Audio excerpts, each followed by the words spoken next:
A white millionaire, Edward, humiliates a black family at a luxury restaurant, confident in his superiority. However, as he finishes his meal, the waiter hands him a note that reveals a shocking truth. What is written on the note, and how will it change Edward's life forever? Before we get into the story, comment below where in the world you are watching from today, and if you like this story, don't forget to subscribe. Edward Stone stepped out of his sleek black luxury car, handing the keys to the eager valet. The crisp evening air carried the faint aroma of fine cuisine from the Silver Spoon, his favorite upscale restaurant. A satisfied smile played on his lips as he straightened his designer suit and strode towards the entrance.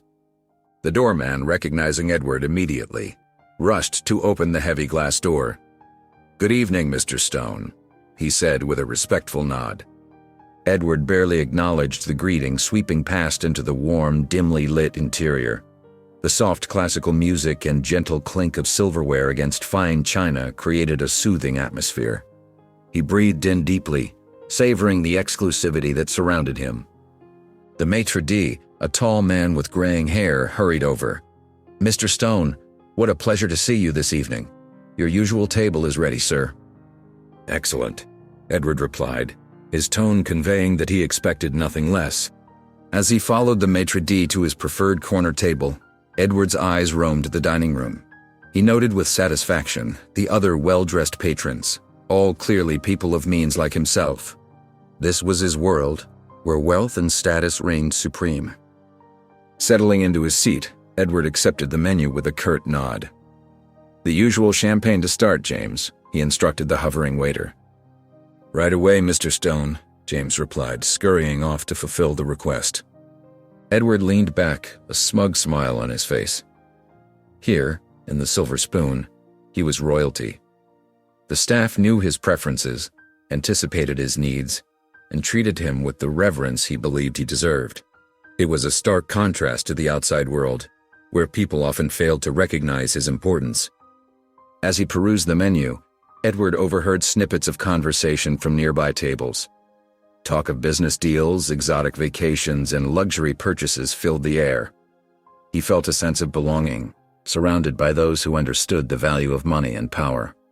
James returned with a chilled bottle of champagne, presenting it for Edward's approval before pouring a glass. The bubbles fizzed gently, catching the soft light from the crystal chandelier overhead. Edward settled into his usual table, the soft leather chair molding to his form. The waiter approached again, a crisp white napkin draped over his arm. "Good evening, Mr. Stone. What will you be having tonight?" Edward barely glanced at the menu. The usual filet mignon medium rare. "Excellent choice, sir," the waiter nodded, jotting down the order. As the waiter retreated, Edward's attention was drawn to the restaurant's entrance. A well-dressed black family had just walked in. The father, a tall man with a kind face, held the door for his wife and young son. Edward's brow furrowed, his lips pressing into a thin line. He watched as the maitre d' greeted the family warmly, leading them to a table not far from his own. "What are they doing here?" Edward muttered under his breath, his eyes narrowing. He couldn't help but feel that their presence somehow diminished the exclusivity of the Silver Spoon. The family settled into their seats, the little boy's eyes wide with wonder as he took in the elegant surroundings. His mother leaned in, whispering something that made him giggle. Edward's gaze lingered on them, his annoyance growing. He watched as the father, Michael Harrison, ordered for the family with ease and confidence. The way the staff treated them with respect irked Edward even more. "They can't possibly afford this place," Edward thought to himself, his fingers drumming impatiently on the table. He couldn't shake the feeling that they were out of place, that they didn't belong in his world of wealth and privilege. As Edward's meal arrived, he found himself continually distracted by the Harrison family. The sound of their quiet laughter grated on his nerves. He cut into his steak with more force than necessary, his enjoyment of the perfectly cooked meat diminished by his growing irritation. The evening wore on, and Edward couldn't help but steal glances at the family. He scrutinized their manners, their clothes, searching for any sign that would confirm his assumptions. But to his frustration, he found none. They carried themselves with grace and poise, seeming perfectly at ease in the upscale environment. As the Harrison family settled into their seats, Edward's irritation grew like a storm cloud. He couldn't tear his eyes away from them, his face twisted in a scowl. "Look at them," he muttered under his breath, loud enough for nearby diners to hear. "Acting like they belong here." A couple at the next table shifted uncomfortably, exchanging worried glances. Edward didn't notice, too focused on his perceived slight to the restaurant's atmosphere. "I bet they're using a credit card they can't afford to pay off," Edward sneered, his voice rising slightly. He stabbed at his steak, the knife scraping against the plate with an unpleasant screech. The waiter approached the Harrison table, smiling warmly. "Good evening, may I start you off with some drinks?" Michael Harrison nodded, his voice pleasant and assured. "Yes, we'll have a bottle of the house red, please." Edward scoffed loudly. "House red? Figures they'd go for the cheapest option." The tension in the room began to build. Other diners were now openly staring at Edward, their faces a mix of shock and disapproval. A woman at a nearby table leaned over to her husband, whispering, "Someone should say something, this is awful." But the Harrisons remained blissfully unaware of the storm brewing around them. Sarah helped Jacob with his napkin, tucking it neatly into his collar. The boy's eyes were wide with excitement as he took in the elegant surroundings. "Look, Mommy," Jacob whispered, pointing discreetly at the crystal chandelier above them. "It's so sparkly." Sarah smiled, running a hand through her son's hair. "It sure is, sweetie. Isn't this place magical?" Their joy was palpable, a stark contrast to the dark cloud of Edward's disdain. As the waiter returned with their wine, Edward's condescending attitude became even more apparent. "I can't believe they're letting just anyone in here now," he grumbled, loud enough for half the restaurant to hear. This used to be an exclusive establishment. The other patrons were now visibly uncomfortable, some shooting sympathetic glances at the Harrison family, others glaring at Edward. But Michael, Sarah, and Jacob remained focused on each other, their faces lit up with happiness as they perused the menu together, completely oblivious to Edward's hateful remarks. Jonathan approached Edward's table with a silver tray balanced expertly on his palm. "Your appetizer, Mr. Stone," he said, placing a delicate plate of foie gras before the millionaire. Edward barely glanced at the dish, his eyes fixed on the Harrison family.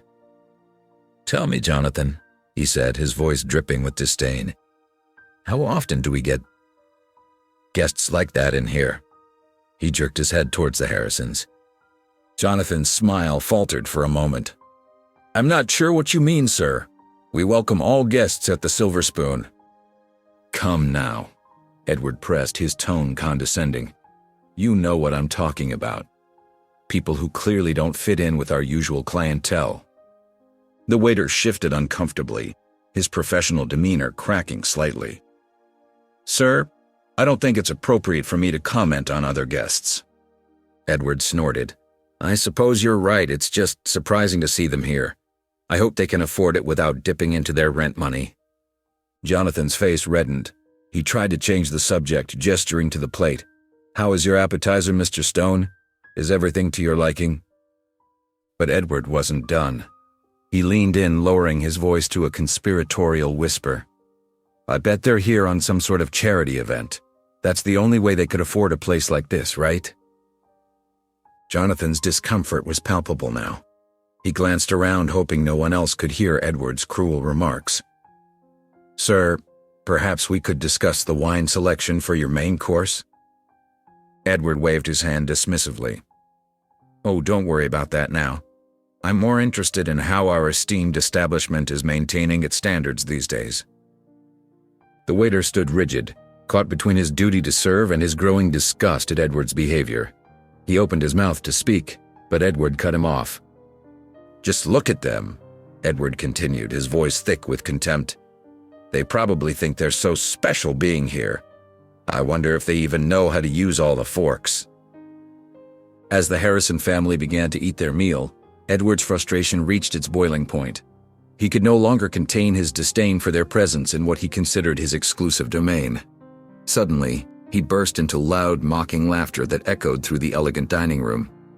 All eyes turned to Edward as he pointed a finger at the Harrison family. "Look at them," he exclaimed, his voice dripping with derision. "How on earth did they manage to afford a place like this?"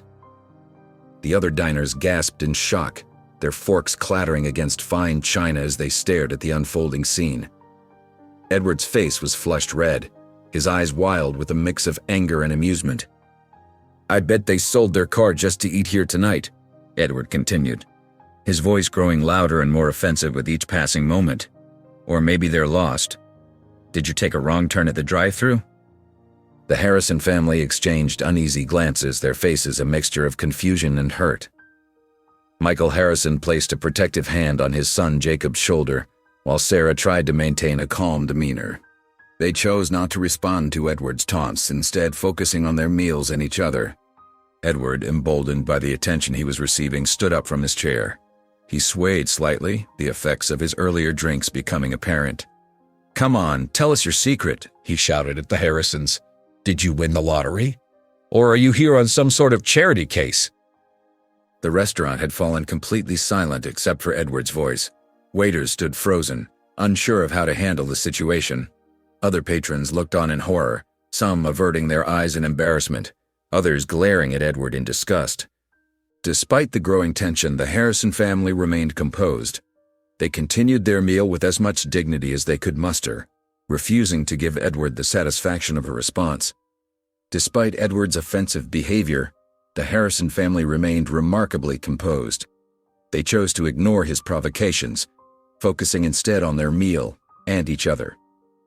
Michael gently squeezed his wife's hand, offering her a reassuring smile. Sarah, in turn, stroked Jacob's hair, whispering words of comfort to their young son. The contrast between Edward's arrogance and the family's grace was stark. While Edward continued his tirade, the Harrisons engaged in quiet conversation, their voices low and steady. They laughed softly at Jacob's joke, their eyes twinkling with genuine warmth. Other patrons in the restaurant couldn't help but overhear Edward's mocking tone and impolite remarks.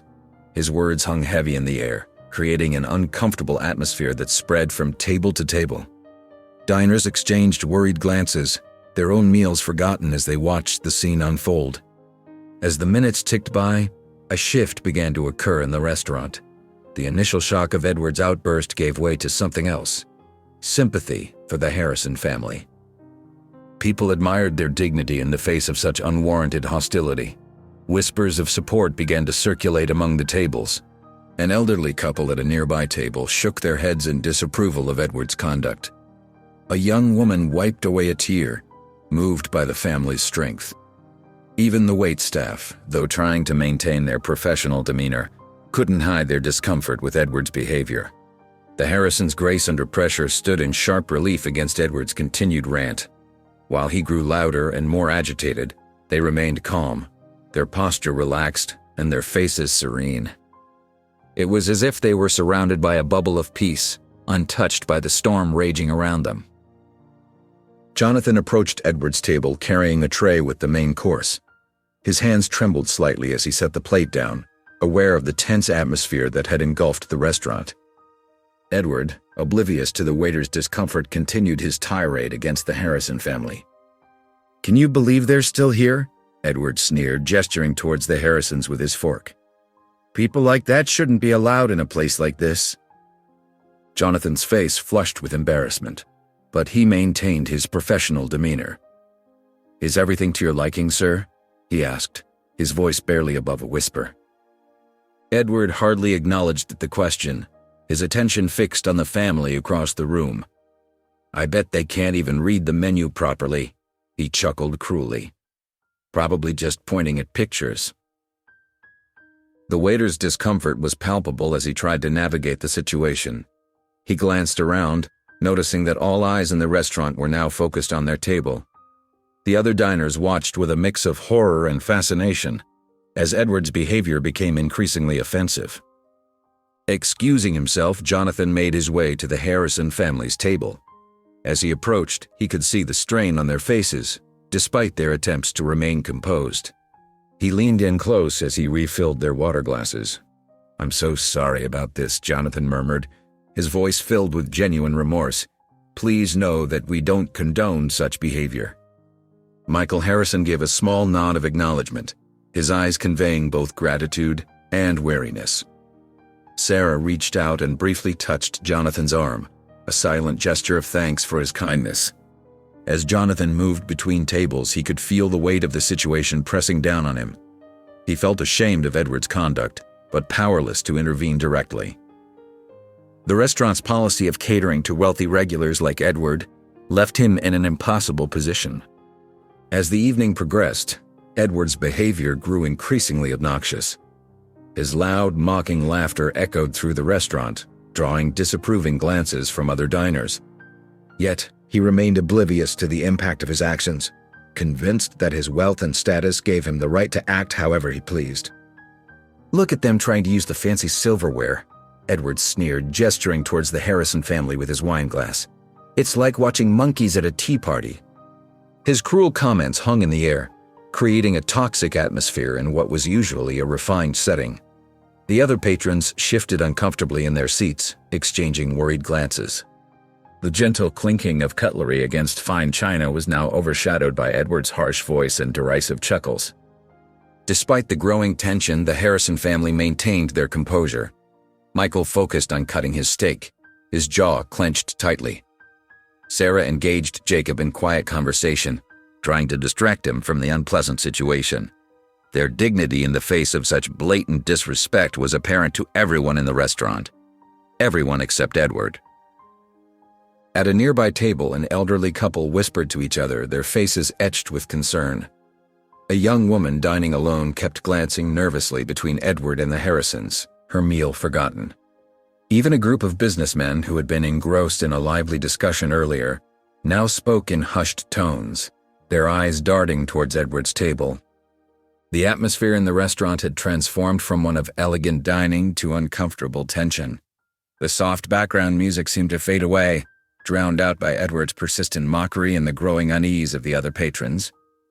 As the Harrison family finished their meal, Michael gently dabbed his mouth with a napkin and caught Jonathan's eye. With a subtle nod, he signaled for the waiter.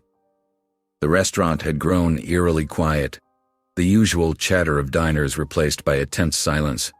Everyone seemed to be holding their breath, waiting to see how this uncomfortable evening would conclude. Edward, still oblivious to the discomfort he had caused, continued to mutter under his breath, his eyes fixed on the Harrison family. The other patrons glanced nervously between Edward and the Harrisons, their own meals forgotten in the face of the unfolding drama. Jonathan approached the Harrison table, his steps measured and careful. As he arrived on the table, he met Michael's eyes, silently conveying his apology for the evening's events. "Thank you, Jonathan," Michael said softly, his voice steady despite the strain of the evening. "The meal was excellent."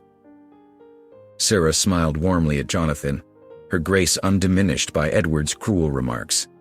Little Jacob, sensing the tension but not fully understanding it, looked up at the waiter with innocent curiosity. As Mr. Harrison's family continues to enjoy their meal and happily engages in conversation throughout the evening, the Harrisons maintained their composure. They spoke in hushed tones, their heads held high, refusing to let Edward's behavior tarnish their evening completely. Their grace under pressure was a stark contrast to Edward's continued muttering and scowling. The other diners watched the scene unfold, a mixture of sympathy and admiration for the Harrison family evident on their faces. Many seemed ashamed of their own silence in the face of Edward's bigotry, their eyes downcast as the family prepared to depart. As Edward savored the last bites of his gourmet meal, a smug smile played across his lips. He felt satisfied, not just with the exquisite food, but with his own perceived superiority. The restaurant had quieted down, the tension from earlier still lingering in the air like a heavy fog. Jonathan approached Edward's table with his usual professional demeanor. "I hope you enjoyed your meal, sir," he said politely, his voice betraying no hint of the discomfort from earlier. As he cleared away the empty plates, Jonathan discreetly slipped a folded piece of paper onto the crisp white tablecloth. Edward barely glanced at the note, assuming it was nothing more than his bill. "Just leave it there," he said dismissively, waving his hand. "I'll take care of it shortly." Jonathan nodded and retreated, leaving Edward alone with the mysterious note. As he sipped his after-dinner cognac, Edward's eyes kept darting to the folded paper. Curiosity began to gnaw at him. What if it wasn't just the bill? What if Jonathan had left him some sort of message? Unable to resist any longer, Edward reached for the note with manicured fingers. He unfolded it carefully, his eyebrows furrowing as he began to read. As his eyes scanned the words, the color drained from his face. The note revealed a shocking truth. The Harrison family, whom Edward had so cruelly mocked throughout the evening, were not just wealthy, they were the owners of the Silver Spoon. Not only that, but they owned several other successful businesses in town and were well-respected philanthropists who had recently returned from abroad. Edward's hand trembled as he reread the note, struggling to process the information. The implications of his behavior began to dawn on him, crashing over him like a tidal wave. He had spent the entire evening ridiculing and belittling the very people who owned this establishment, people who were not only his equals in wealth, but surpassed him in reputation and community standing. His earlier smugness evaporated, replaced by a sickening feeling in the pit of his stomach. Edward's eyes darted around the restaurant, suddenly aware of the disapproving glances from other patrons.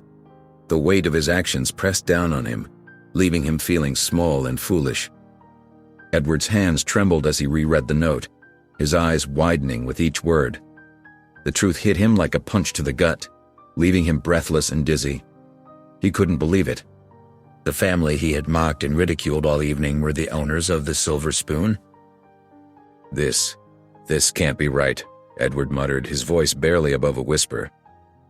Jonathan, who had been hovering nearby, stepped closer to Edward's table. "I'm afraid it is, sir," he said softly, his tone gentle but firm.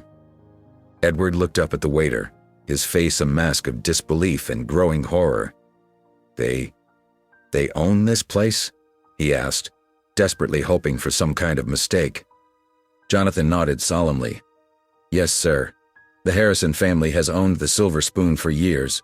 They're also behind several other successful businesses in town." As the reality of the situation sank in, Edward felt a wave of nausea wash over him. He remembered every snide comment, every mocking laugh, every disdainful glance he had thrown at the Harrisons. The shame that flooded through him was overwhelming. But why didn't they say anything?"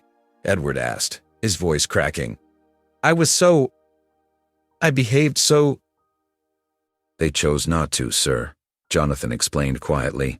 "Mr. and Mrs. Harrison preferred to enjoy a peaceful dinner with their son rather than cause a scene.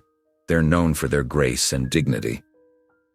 Edward's face burned with embarrassment. He had made such a fool of himself. And for what? His arrogance and prejudice had blinded him completely. I don't know what to say," Edward stammered, the enormity of his mistake crushing down on him. "I've never felt so ashamed in my life." Jonathan remained silent, allowing Edward to process the gravity of his actions. The once proud millionaire now sat slumped in his chair, the weight of his regret visible in every line of his body. Edward sat frozen in his chair, his face a picture of anguish and regret. The bustling sounds of the restaurant faded into the background as he grappled with the enormity of his actions. His mind raced, replaying every cruel word and disdainful glance he had directed at the Harrison family. "What have I done?" he whispered to himself, his voice barely audible. The weight of his mistakes pressed down on him, making it hard to breathe. Edward's hands shook as he reached for his water glass, desperate to quench his suddenly parched throat. As he sipped, he caught a glimpse of his reflection in the polished silverware. The man staring back at him was a stranger, arrogant, cruel, and small-minded. For the first time in years, Edward felt truly ashamed of himself. He had always prided himself on his success, his wealth, and his status. But now, faced with the consequences of his prejudice, he realized how hollow those achievements were. "I judged them based on nothing but my own assumptions," Edward thought, his stomach churning with guilt. "I didn't even give them a chance." He glanced around the restaurant, noticing for the first time the diverse mix of patrons enjoying their meals. How many times had he dismissed people based on their appearance or his preconceived notions? The thought made him feel sick. Edward's mind wandered to his own life, his values, and the way he had conducted himself. He had always believed that his wealth made him superior, that it gave him the right to look down on others. But now, faced with the grace and dignity of the Harrison family, he saw how misguided and cruel that belief was. "I've been so wrong," Edward muttered, burying his face in his hands. "So terribly wrong." His carefully constructed world of superiority and entitlement began to crumble around him. In its place, a deep sense of guilt and remorse took root. Edward felt lost, unsure of who he was without the shield of his arrogance. As the reality of his behavior sank in, Edward knew he had to make amends. But how could he possibly make up for such a public display of prejudice and cruelty? The thought of facing the Harrison family filled him with dread, but he knew he couldn't run from this. Edward took a deep breath, his legs trembling as he pushed himself up from his chair. The weight of his actions pressed down on him, but he knew he had to face the consequences. With slow, deliberate steps, he made his way across the restaurant floor towards the Harrison family's table. As he approached, the buzz of conversation in the dining room faded to a hushed silence. All eyes turned to watch the unfolding scene. Edward could feel the stares boring into his back, but he kept his focus on the family before him. Michael, Sarah, and young Jacob looked up as Edward stopped at their table. Their faces showed a mix of curiosity and wariness. Edward's heart pounded in his chest, his mouth dry as he struggled to find the right words. "Mr. and Mrs. Harrison," he began, his voice shaky and barely above a whisper.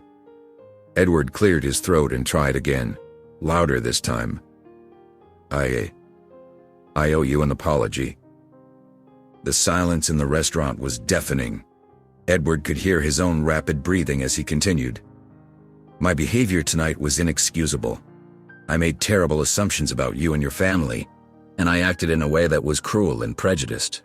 Edward's voice cracked with emotion as he spoke. "I was so caught up in my own arrogance that I couldn't see the truth. You showed incredible grace and dignity in the face of my rudeness, and I am deeply ashamed of my actions." Tears welled up in Edward's eyes as he looked at each member of the Harrison family. "I know that words can't undo the hurt I've caused, but I want you to know how truly sorry I am. What I did was wrong, and I hope that someday I can make amends for my behavior." The Harrisons exchanged glances, their expressions unreadable. Edward stood there, vulnerable and exposed, waiting for their response. The entire restaurant held its breath, a tension palpable in the air. Edward's voice trembled as he continued his heartfelt apology. "I let my prejudice cloud my judgment," he said, his eyes brimming with tears. "I made assumptions about you based solely on your appearance, and that was wrong. I failed to see the wonderful people you are, and instead I chose to be cruel and hurtful." The restaurant remained silent, every patron and staff member watching the scene unfold. Edward's shoulders slumped, his usual confident posture replaced by one of genuine remorse. "What I did was inexcusable," Edward went on, his voice barely above a whisper. "I can only imagine how my words and actions made you feel, and I am truly sorry for any pain I've caused. Your family showed such grace and dignity in the face of my terrible behavior. I don't deserve your forgiveness, but I hope that you can find it in your hearts to give me a chance to make things right." Michael and Sarah Harrison exchanged a glance, their expressions unreadable. Little Jacob looked up at his parents, then back at Edward, his young face a mix of confusion and curiosity. Edward took a deep breath, fighting back tears. "I understand if you can't forgive me right away. What I did was awful, and I know it will take time to heal the hurt I've caused. But I want you to know that this experience has opened my eyes. I see now how wrong I was, and I'm committed to changing my ways." The other diners watched in stunned silence as Edward, once so arrogant and superior, now stood before the Harrison family, vulnerable and filled with regret. The contrast between his earlier behavior and his current state was stark, and it was clear to everyone that his remorse was genuine. Edward waited, his heart pounding, for the Harrison family's response. The tension in the air was palpable as everyone in the restaurant held their breath, wondering how this unexpected scene would unfold. Michael Harrison listened intently to Edward's apology, his face calm and composed. As Edward finished speaking, a hush fell over the restaurant. Everyone waited with bated breath to see how Michael would respond. After a long pause, Michael spoke, his voice steady and kind. "Mr. Stone, I appreciate your apology. It takes courage to admit when we're wrong, and I can see that you're truly sorry for your actions." Edward's shoulders sagged with relief, but Michael wasn't finished. "However," Michael continued, "I want you to understand the harm that this kind of behavior can cause. When we judge others based on their appearance or make assumptions about their worth, we create a world of hurt and division." Edward nodded, his eyes downcast as he absorbed Michael's words. "Every person, regardless of their background or how they look, deserves to be treated with respect and dignity," Mikhail explained gently. "We all have stories, struggles, and successes that aren't visible on the surface. That's why it's so important to approach others with an open heart and mind." As Michael spoke, Edward felt the weight of his words sink deep into his heart. He realized how much pain his thoughtless actions could have caused. "The lesson here," Michael said, his voice growing stronger, "is that we should never judge a book by its cover. Each person we meet is a unique individual with their own worth and value. When we make snap judgments, we not only hurt others but also miss out on the chance to learn and grow ourselves." Edward nodded again, feeling a mix of shame and gratitude. He was thankful for Michael's kindness in the face of his own cruelty. "I hope," Michael concluded, "that this experience will help you see the world and the people in it differently. We all have the power to create a more understanding and compassionate society, one interaction at a time." The restaurant remained silent as Michael's words hung in the air. Edward stood there, absorbing the powerful lesson he had just received. He felt a deep sense of regret for his past behavior, but also a glimmer of hope for the chance to become a better person. Edward listened intently to Michael's words, his heart heavy with the weight of the lesson. As Michael finished speaking, Edward felt a mix of shame and gratitude wash over him. He opened his mouth to speak, but no words came out. Michael, seeing Edward's struggle, softened his expression. "Mr. Stone," he said gently, "I believe that every mistake is an opportunity for growth. That's why I'd like to extend an invitation to you." Edward's eyebrows raised in surprise. "An invitation?" he asked, his voice barely above a whisper. Michael nodded. "Yes. Our family runs a foundation that focuses on helping the less fortunate and promoting equality and hard work. We're the main sponsors, but we're always looking for people who want to make a difference." Sarah, Michael's wife, chimed in with a warm smile. "We believe that by working together, we can create real change in our community." Edward stood there, stunned by their kindness. He couldn't understand why they would offer him such an opportunity after how he had behaved. Michael continued, "We think that by participating in the Foundation's work, you could learn firsthand about the value of humility and the importance of treating others with respect. It's one thing to hear about it, but it's another to experience it yourself." Edward felt a lump form in his throat. He was deeply touched by their offer, yet he felt completely unworthy of it. I don't know what to say," he stammered. "After how I've acted, I don't deserve your kindness." "That's exactly why we're offering," Sarah said softly. "Everyone deserves a chance to learn and grow. We believe that this experience could be transformative for you." Edward looked from Michael to Sarah, then to young Jacob, who was watching the exchange with curious eyes. He felt overwhelmed by their generosity and the opportunity they were presenting him. I'm truly honored by your offer," Edward said, his voice thick with emotion. "But I'm not sure I'm worthy of such a chance." Michael placed a gentle hand on Edward's shoulder. "Mr. Stone, worthiness isn't about what you've done in the past. It's about what you choose to do moving forward. We're offering you a chance to be part of something bigger than yourself, to make a real difference in people's lives." Edward stood there, his eyes welling with tears. The Harrison family's kindness and forgiveness touched him deeply, stirring something within his heart that he hadn't felt in years. I don't know how to thank you," Edward said, his voice trembling. Your offer is more than I deserve. But if you'll have me, I'd be honored to help with your foundation." Michael smiled warmly and extended his hand. "Welcome aboard, Mr. Stone. We're glad to have you." As Edward shook Michael's hand, he felt a weight lift from his shoulders. The shame and regret he had been carrying began to transform into something new: hope and determination. Sarah spoke up, her voice gentle. "We have a meeting tomorrow afternoon at the community center. Would you like to join us?" Edward nodded eagerly. "Yes, I'd love to. Thank you." As the days passed, Edward threw himself into the foundation's work. He attended meetings, helped organize events, and even rolled up his sleeves to serve meals at the local soup kitchen. With each passing day, he felt his perspective shifting. One afternoon, as Edward helped paint a rundown community center alongside Michael, he paused and looked around. He saw people from all walks of life working together, laughing, and supporting one another. It was a far cry from the exclusive world he had once prized. "You know, Michael," Edward said, wiping sweat from his brow, "I used to think success was all about how much money you had or how important you seemed. But now I see things differently." Michael nodded, encouraging him to continue. "I realize now that true success isn't about what you have," Edward continued, his voice filled with emotion.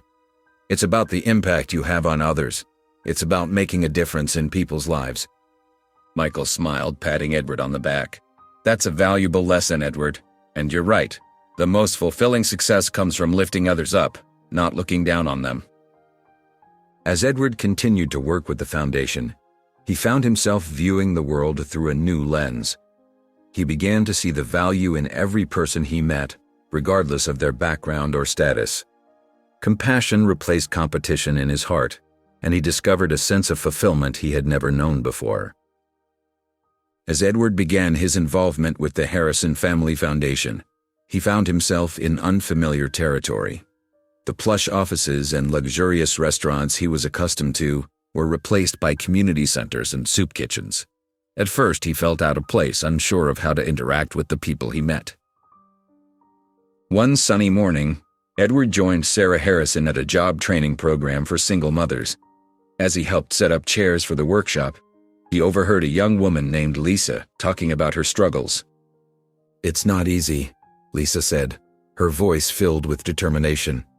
"But I'm going to make a better life for my kids, no matter what it takes." Edward was struck by her resilience. He had never had to worry about providing for his family, and Lisa's strength humbled him. Later that week, Edward volunteered at a food bank with Michael. As they sorted donations, an elderly man approached them with tears in his eyes. "Thank you," the man said, his voice quivering. "This food, it means I can eat this week." Edward felt a lump form in his throat.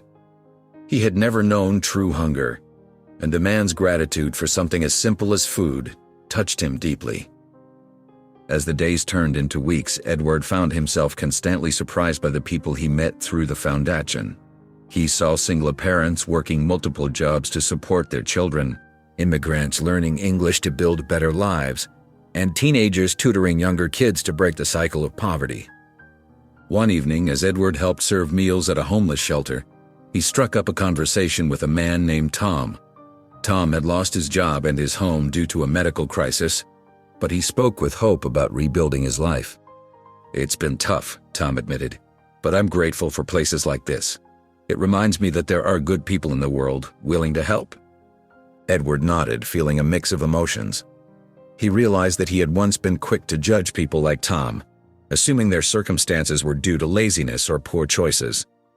Now he understood the complex realities that could lead to homelessness. As he drove home that night, Edward found himself reflecting on his own life.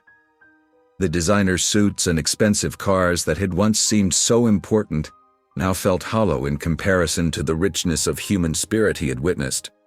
As Edward became more involved in the foundation's work, he found himself spending more time with the Harrison family. Their kindness and wisdom began to chip away at the walls he had built around himself.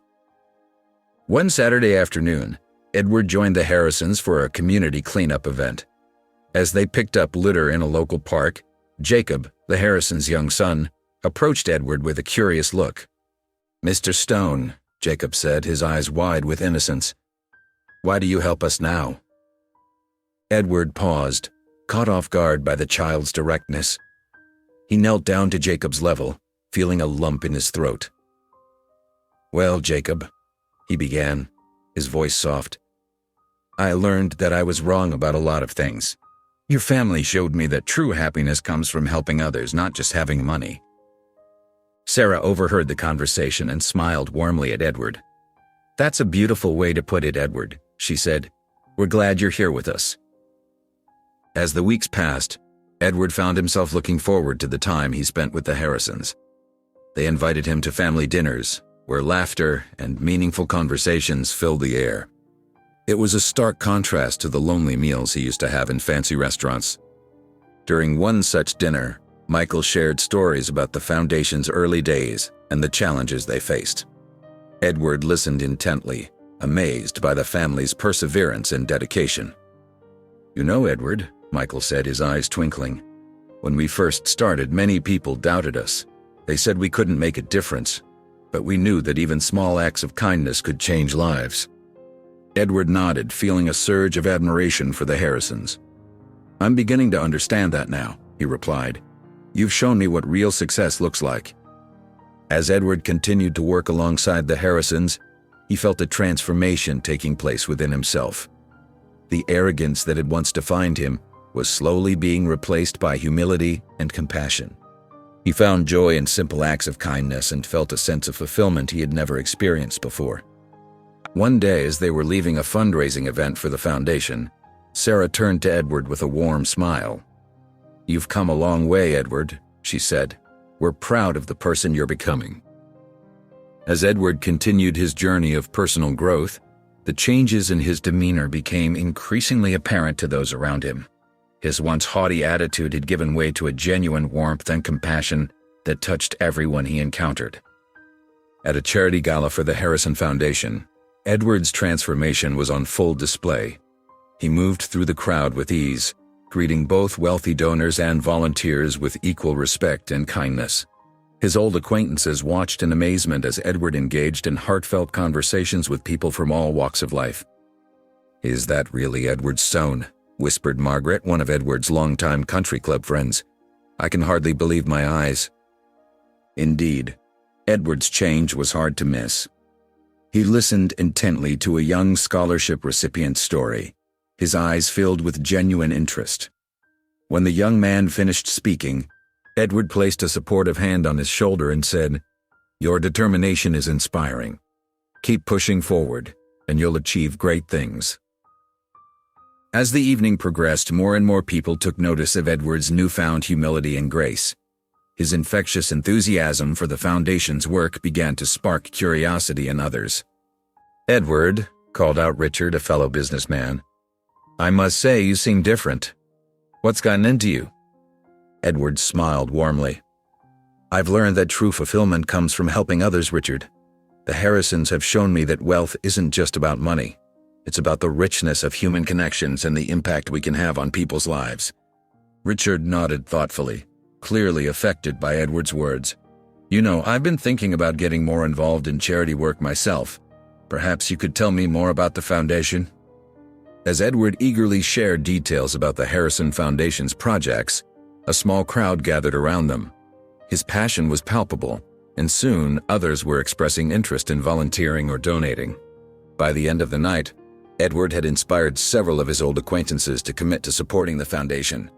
His transformation had not only changed him, but was now rippling outward, touching the lives of others in his social circle. Edward's involvement with the Harrison Foundation continued to deepen with each passing day. He threw himself wholeheartedly into the foundation's projects, using his business acumen and wealth to support initiatives that promoted equality and provided opportunities for the less fortunate. One sunny morning, Edward found himself at a local community center, rolling up his sleeves to help renovate the building. He worked side by side with volunteers from all walks of life, painting walls and fixing broken furniture. As he wiped sweat from his brow, he caught sight of Michael Harrison smiling at him. "You've come a long way, Edward," Michael said warmly. Edward nodded, feeling a sense of pride and fulfillment he had never experienced before. "This work, it's changing me, Michael. I never knew how much joy could come from helping others." Word of Edward's dedication spread throughout the community. His transformation from a self-centered millionaire to a passionate philanthropist became a topic of conversation at social gatherings and business meetings alike.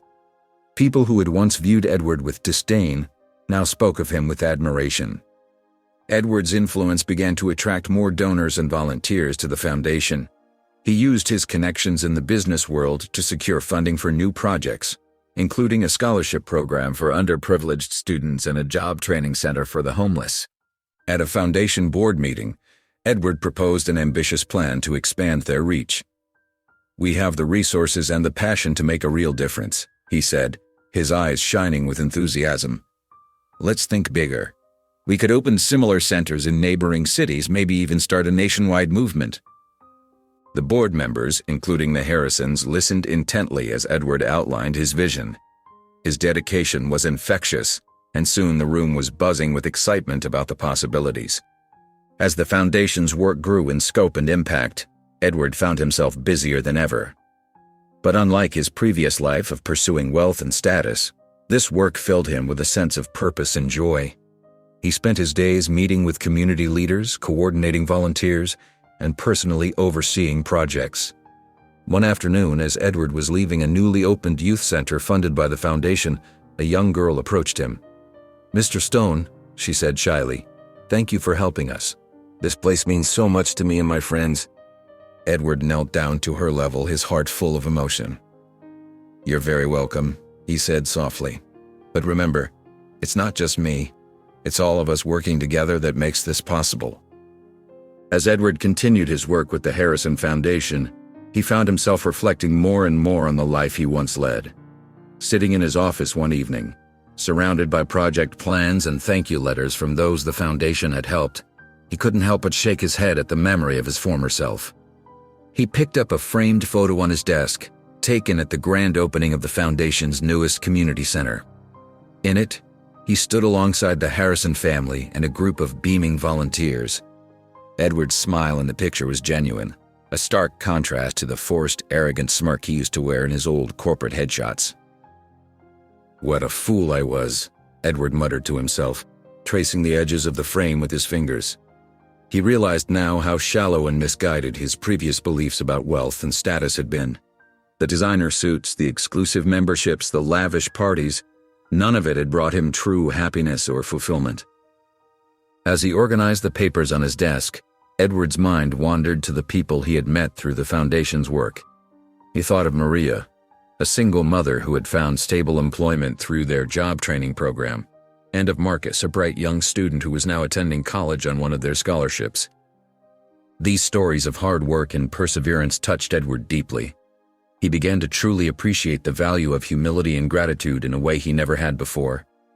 The joy on Maria's face when she received her first paycheck, the tears in Marcus's eyes when he got his acceptance letter. These moments were worth more than any luxury Edward had ever indulged in. Edward leaned back in his chair, a sense of peace washing over him. For the first time in his life, he felt truly fulfilled. The constant need to prove himself, to be the richest or the most powerful in the room, had disappeared. In its place was a quiet contentment, a deep-seated knowledge that he was making a real difference in the world. As he prepared to leave for the day, Edward paused at the door of his office. He looked back at the room, at the evidence of his new life's work scattered across the desk and pinned to the walls. A smile played on his lips as he realized how far he had come.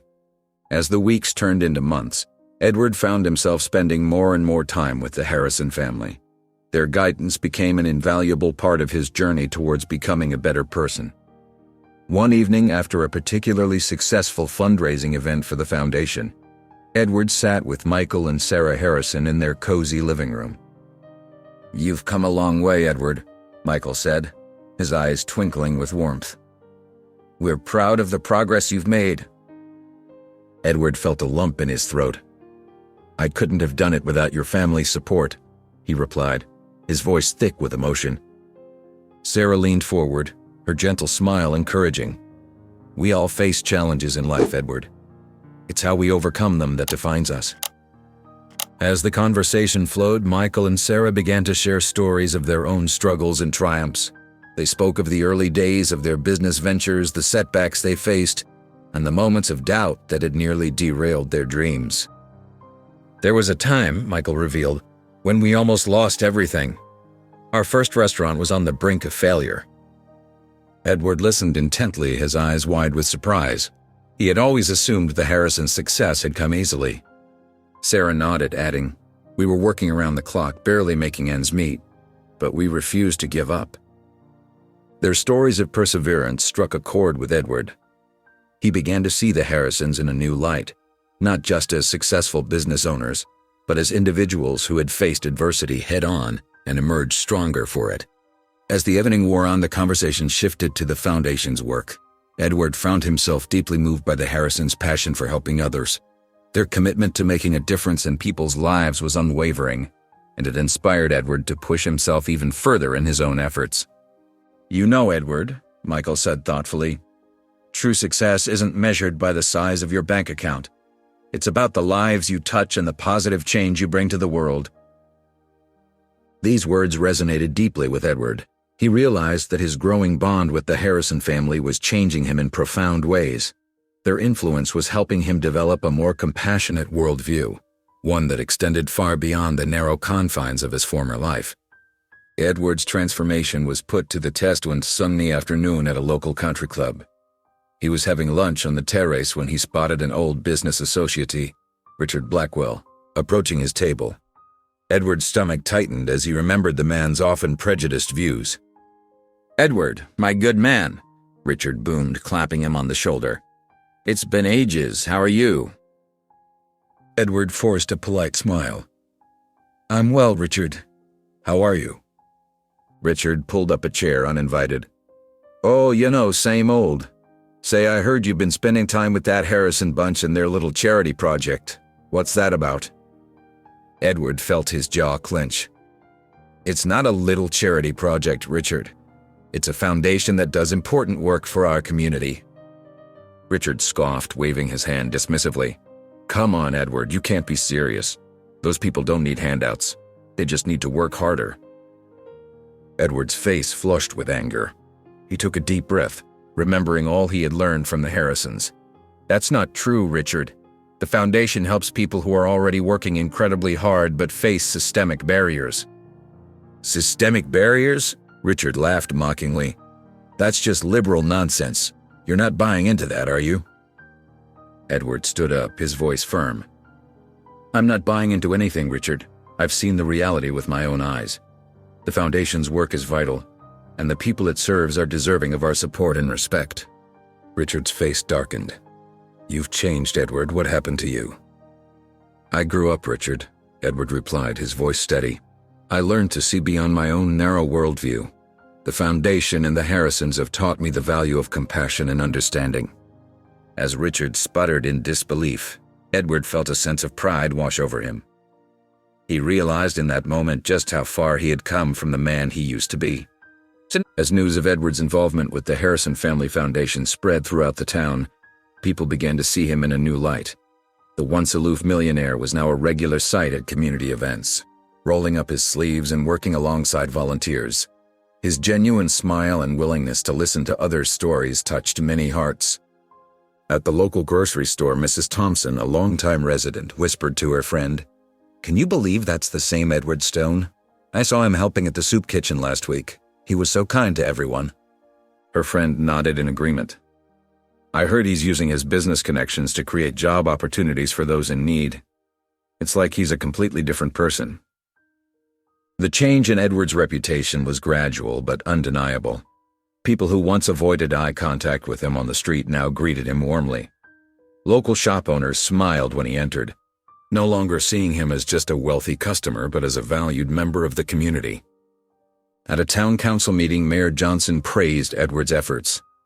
"Mr. Stone's dedication to our community through his work with the Harrison Family Foundation is truly inspiring.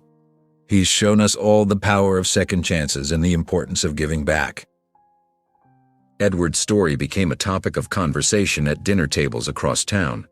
Parents used it to teach their children about the importance of kindness and the possibility of change.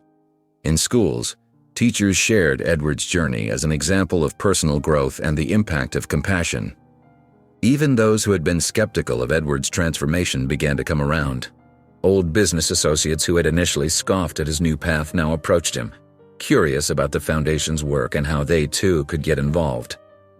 As Edward walked down Main Street one afternoon, he was stopped by Sarah, a young woman he had helped through one of the foundation's programs.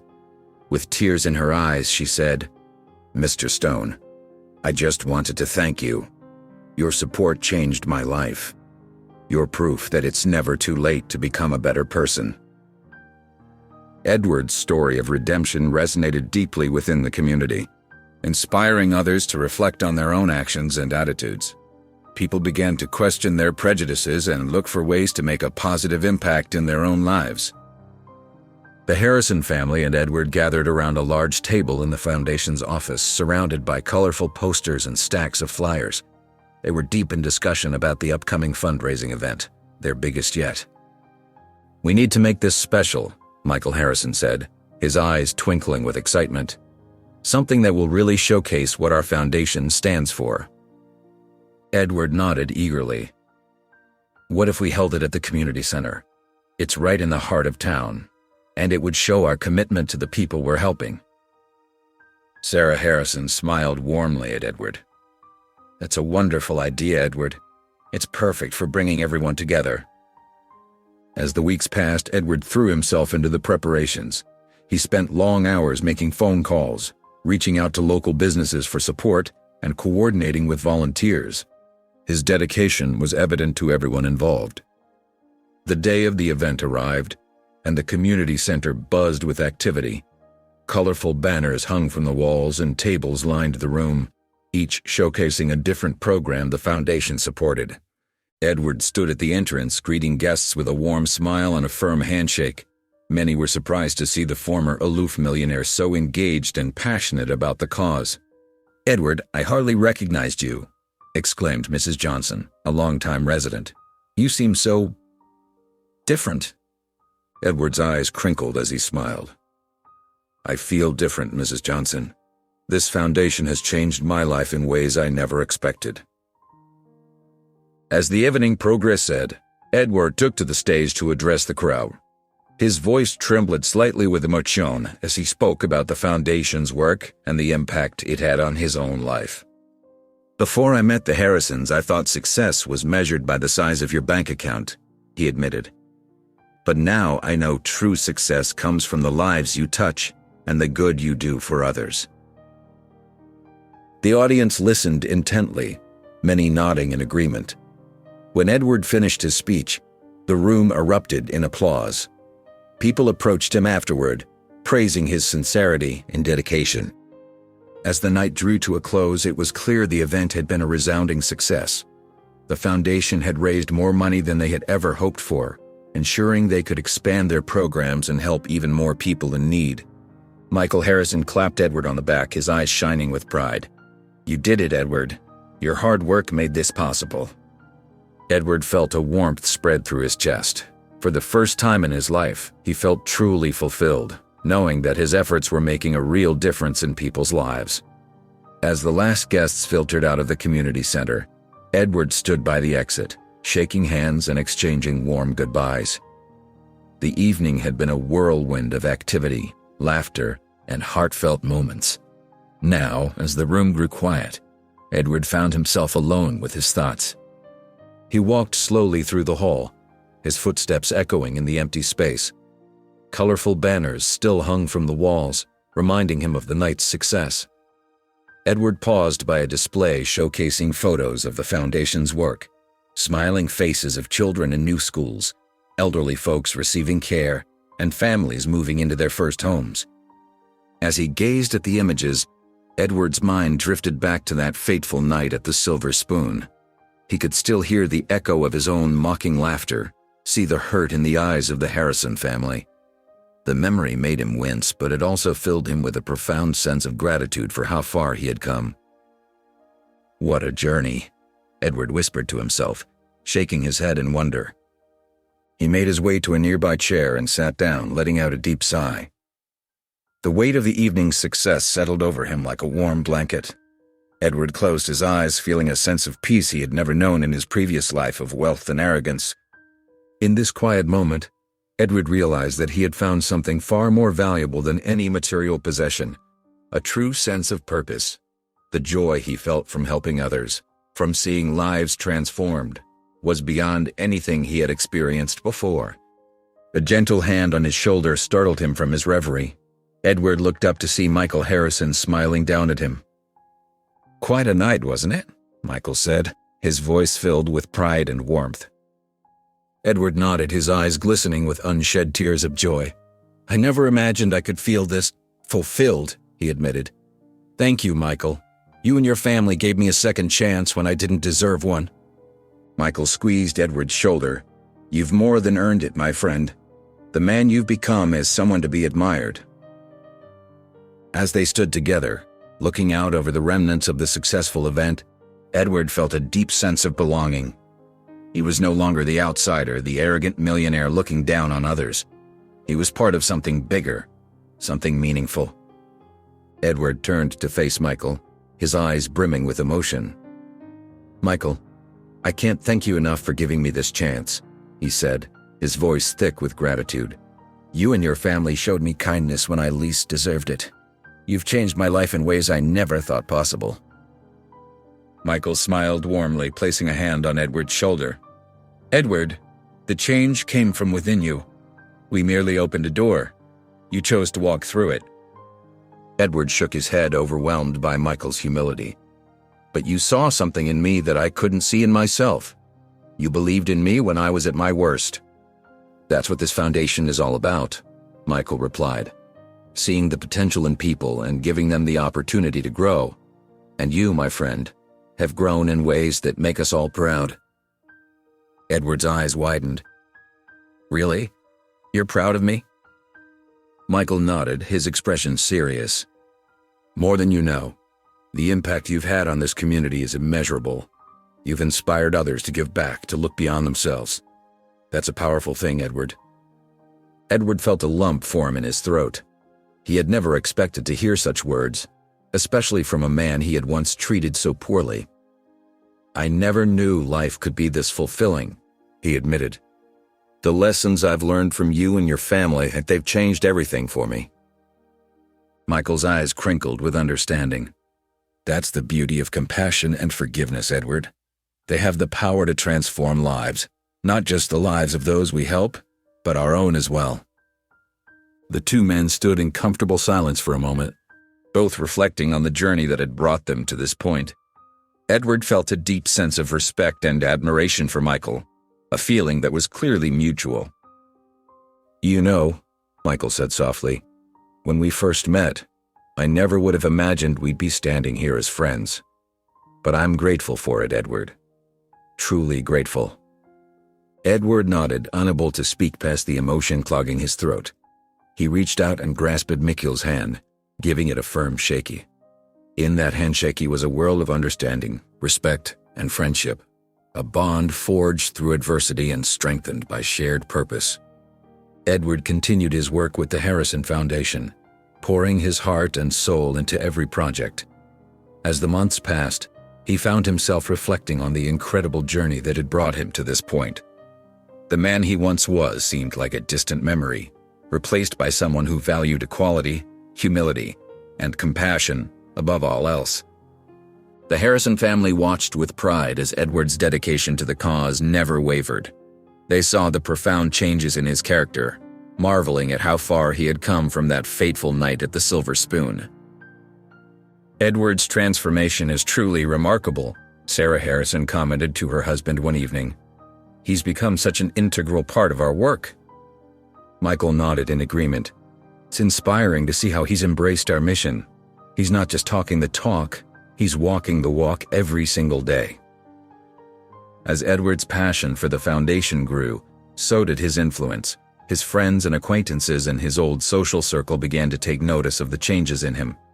Many were intrigued by the fulfillment they saw in Edward's eyes and the purpose that seemed to drive him. One afternoon, while Edward was leaving a foundation meeting, he encountered a young man sitting on a bench outside, looking dejected.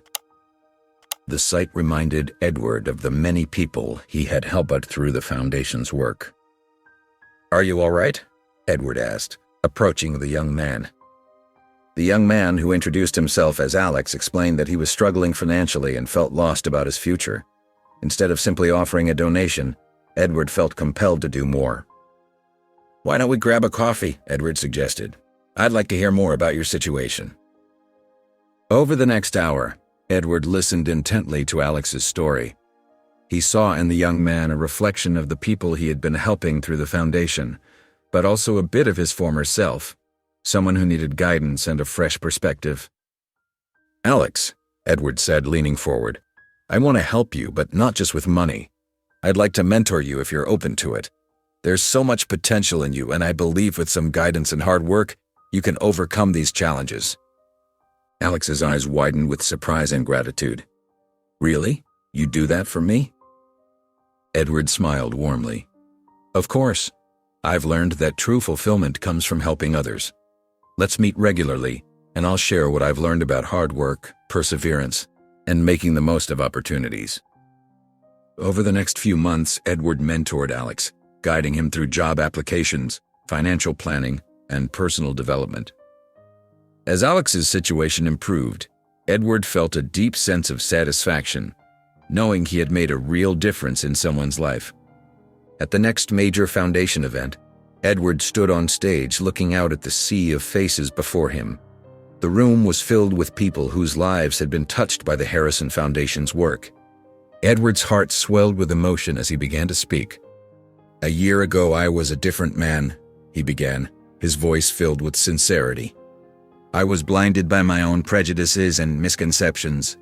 But thanks to the kindness and wisdom of the Harrison family, I've learned the true value of compassion and equality." As Edward continued his speech, he saw familiar faces in the crowd, people he had worked with, volunteers he had recruited, and even Alex sitting proudly in the audience. Each person represented a life changed, a story of hope and perseverance. "Today I stand before you not as a wealthy businessman but as a humble servant to our community," Edward said, his voice filled with conviction. "I reject discrimination and prejudice in all forms, and I commit myself fully to the work of this foundation." The applause that followed was thunderous. As Edward stepped down from the stage, he was surrounded by well-wishers and people sharing their stories of how the foundation had helped them. In that moment, Edward felt a profound sense of fulfillment, knowing that his transformation had rippled out to touch countless lives. Do you think Edward Stone deserves a second chance after how he treated the Harrison family? Yes or no? Let me know in the comments below. I would love to hear your perspective. And if you enjoyed the video, please subscribe to my channel. I am spending hours upon hours writing these heartwarming stories for you, and your support is what keeps me going.